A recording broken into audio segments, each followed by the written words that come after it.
let's move on to your biggest surprise of 2016 thus far. What is it for you? I always go negative with surprises, maybe because I'm a glass half empty kind of dude. But that says a lot about you it as opposed indeed. to the teams in the area. For sure. But, Lures is my surprise. I think a lot of us at least expected them to compete in the SAC for the championship. Now, they can still go deep in 3A. I don't think that's still a possibility. But they're giving up over 30 points a game right now, which, if the season ended today, would be the highest average points per game that Bishop Luers has ever given up in a season in its history. The defense is not looked good most of the year, and I think that's a surprise to a lot of people. They have not been ravaged by injuries. They've had some missing, quarterbacks kind of been tough with Ariane Nieves missing some time, but it hasn't been the attrition we saw last year with Bishop Luers. So, the season's not lost for Luers, but I think the first half of the year, I don't think we expected them to be 2-3 right now. But that was my negative surprise as well. I just am surprised that they have not. It's not the wins and losses as much as they haven't played to that level that we know that Luers can play at. Yeah. My positive surprise, definitely the Wayne Generals. You're talking about an 0-10 season. Things went south last year, but Derek Moore, as you mentioned, has really turned that program, turned that corner a little bit for that program. They've got 2 wins already, and it looks like the future is really bright. So I've been impressed that they've been able. I thought they would be better this year. I didn't know if it would correlate into the number of wins that they have. Yeah, and talking to Coach Moore in the offseason, and you know how it is, you talk to coaches and they all say the right things, and we're getting better, we're doing this, and I believed Coach Moore, but at the same time, you didn't really know for sure until you see it on the field and see it on the sidelines and even see it in the stands with a lot more people coming out, I think, for them.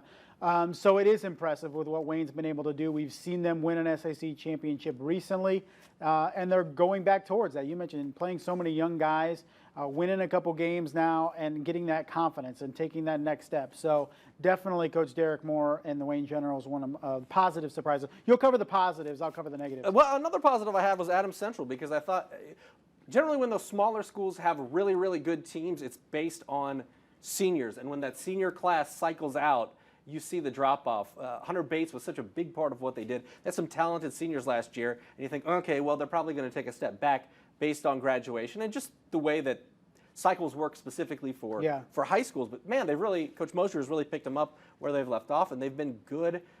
They've been more versatile, I think, in the running game with the number of guys that they're using, and maybe that makes them tougher to defend long term. Yeah, and I think Homestead is in a quartet of Adams Central in a quartet of teams that we thought, Adams Central lost some guys, and they're still up there. Dwenger lost a lot of guys, and they're still up there. Recently ranked number 1 in 4A. They'll probably drop down, but they're still a 4A contender, even with Friday's loss. Snyder, of course, who lost a fair amount of guys, they're still up there. And then Woodland, while probably didn't lose as much as those other 3 teams, still lost some guys. Mitchell Van Brocklin, some guys along the line, and they haven't missed a beat either. So maybe one of the surprises, too, is those 4 teams staying up and being as competitive as they have. Carroll, too, losing all that they did. Especially guys like Aiden Smith and stuff like that, who they lost on defense, still being one of the upper echelon teams. So maybe, the surprise is these teams really haven't slipped as much as maybe we thought. I also think Eastside has been a positive surprise, because each year you're kind of waiting for them to take that next step. And, okay, they're 3-2 at this point, but they've played really well the last couple of weeks. They've had a very tough non-conference schedule. You're talking about a 10-point loss to Woodland, who's a top 2 team in 2A, and you're talking about a week 2 loss to Adams Central by 14, and that is a top 5 team in 1A. I mean, a win against Busco dominantly 2 weeks ago, and then they played pretty darn well against Garrett in a 38-16 win. I mean, they are the best team in the NECC right now, and they're in the small schools division. Yeah, and Coach Mike Eschbach continued to stress, even with those struggles earlier in the year, that he still believes this team's one of the better 2A teams in the northern half of the state. Last couple weeks, they've proven it. And the schedule gets a lot easier the last 4 weeks of the season now. They can get healthy, work on some things, and be ready for the sectional, 2A sectional, that they are maybe even right now, despite being where they're at record-wise, could be the favorite in there. All right. as far as Week 6 goes, anything that you're really looking forward to about this Week 6? Because the slate, there are a lot of mismatches in terms of the matchups we're going to be seeing on Friday night. You always have a couple of those during the year, right, where we're kind of looking around like, man, what do we cover? But I think Adams Central, South Adams, to me, we keep talking about Adams Central, Woodland 1-2 or 1A, 1B in the ACAC, and South Adams wants to prove that they're in the mix. So if they can knock off the Flying Jets on Friday, that'd be huge.